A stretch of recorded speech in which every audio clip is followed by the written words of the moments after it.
Joining us now, we've got Jeffrey Small, president of Arbor Financial.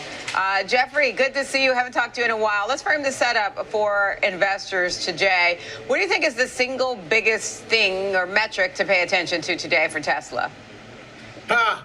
Well, I don't think anybody cares about cars, Diane. But by the way, nobody gets me up this early, so I'm glad to be here with you. I think what we're really concerned about is, are they going to beat today? And so, have they been able to manage costs correctly on the automotive side? Are margin risks real? Are they materializing into more profitability? Any of those things could cause a big miss for Tesla today. And if they outperform, I think there's a 60 to 55% chance we could see a beat on all of their numbers today going forward. But more importantly, Diane, who cares about cars?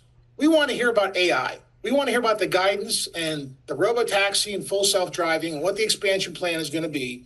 And more importantly, we know the potential market for robots is over $10 trillion on Tesla's side based on what they've told us so far. And so we want to hear about advancements in that side. So, any kind of weak guidance could cause the stock to really, fall very quickly.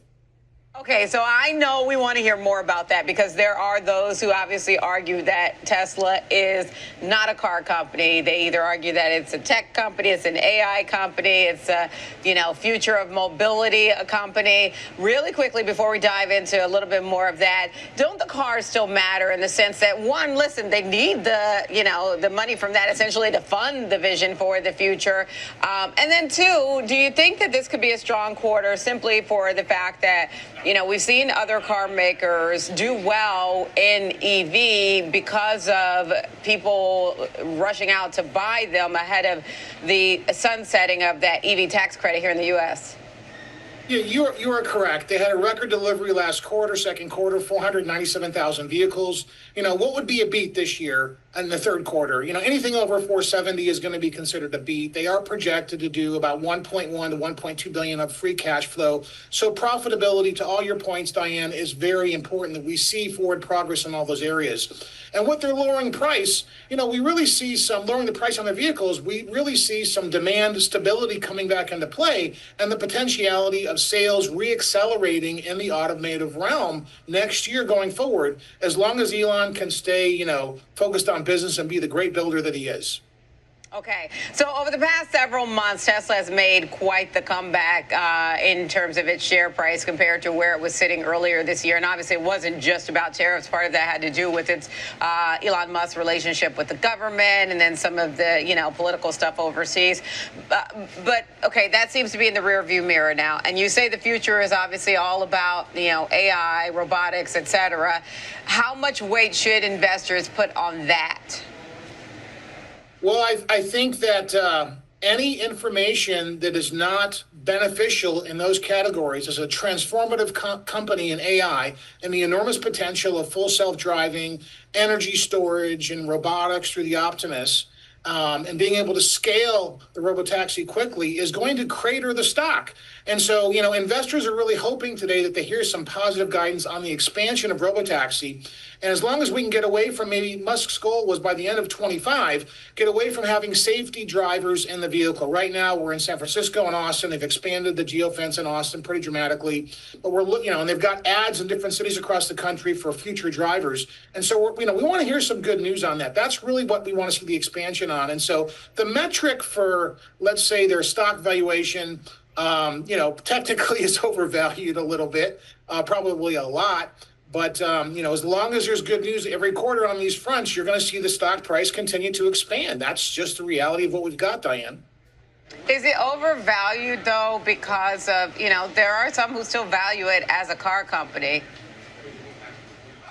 Well, yeah, of course. Would it be at $445 a share this morning if it was cars only without the AI inferences?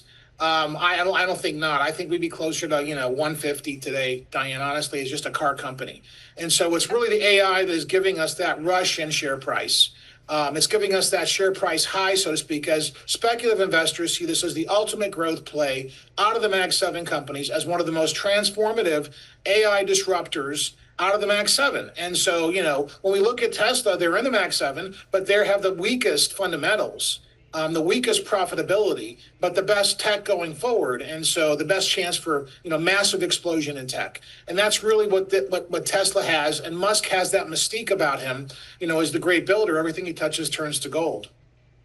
And then let me ask you this, how important, because this has been growing their energy storage and their battery business, how important is that in terms of the future of Tesla?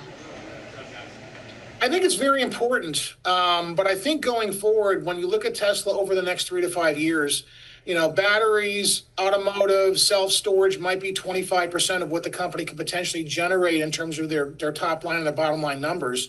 I think the real key to Tesla's growth going forward financially is going to be in the robotics sector for probably 40 to 50% of that number. And then the rest will come from full self-driving. Another 30% from full self-driving. When you look at the valuation breakdowns over time, if they mature correctly. Okay. And then one more question for you. I want to go back to the what you mentioned about the future of Tesla, the, robotics.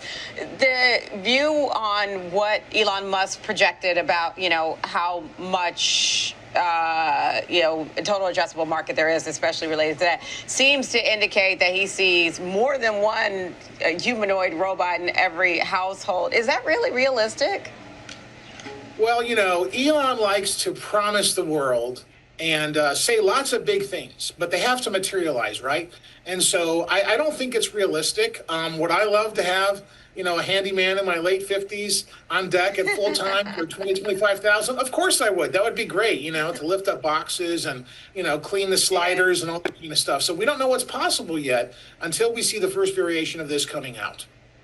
Yeah, I mean, wouldn't we all like a Rosie the robot? That is a fair point there, no matter the age, I think. All right, Jeffrey, we'll leave our conversation there. That's Jeffrey Small, president of Arbor Financial.